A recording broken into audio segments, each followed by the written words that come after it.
The Hohenzollerns had numerous estates in Swabia, which they acquired over many years. They get their name from the Hohenzollern castle, just like other families, such as the Habsburgs from the Habsburg castle. At the end of the 12th century, Frederick I became the first Burgrave of Nuremberg from the Hohenzollern dynasty, which was a key event for the further development of their family.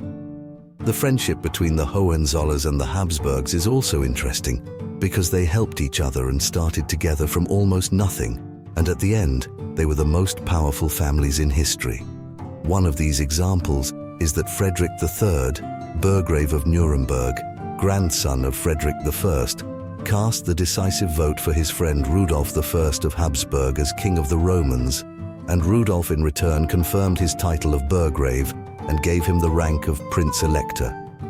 Frederick also took part in the Battle of Dürnkruth, which we talked about, among other things, in the previous episode, which I cordially invite you to watch. What do you think about the friendship and cooperation between the Hohenzollerns and the Habsburgs? Please let me know in the comments. Back to the main thread. The Hohenzollerns continued to strengthen their position in Franconia until the birth of another Hohenzollern with, guess what name? Frederick. Frederick early entered the service of his brother-in-law Albert III Habsburg, and after his death he sided with Sigismund of Luxembourg and set out with him and, among others, with his older brother John III to the Ottoman Empire.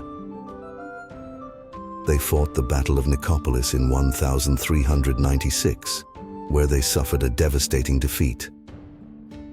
After this, Frederick and John divided their lands between themselves, and John received the Margrave of Bayreuth and Frederick the Margrave of Ansbach, and together they cooperated in the Burgraviate of Nuremberg.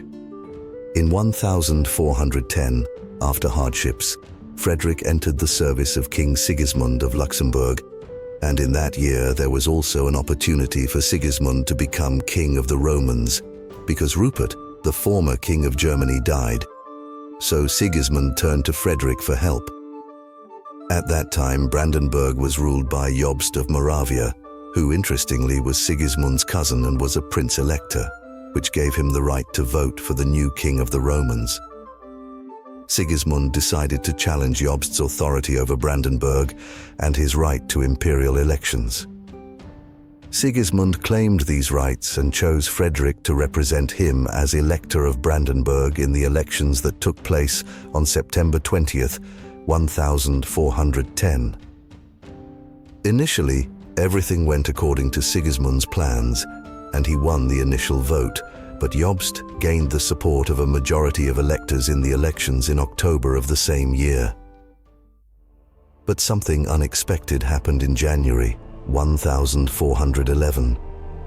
Jobst died in unclear circumstances, so it can be expected that Sigismund had a hand in his death. Jobst's death paved the way for Sigismund to regain Brandenburg and his undisputed victory in the vote for King of the Romans. In recognition of Frederick's services, Sigismund appointed him Oberster Hauptmann and Verwalter der Marken in the same year.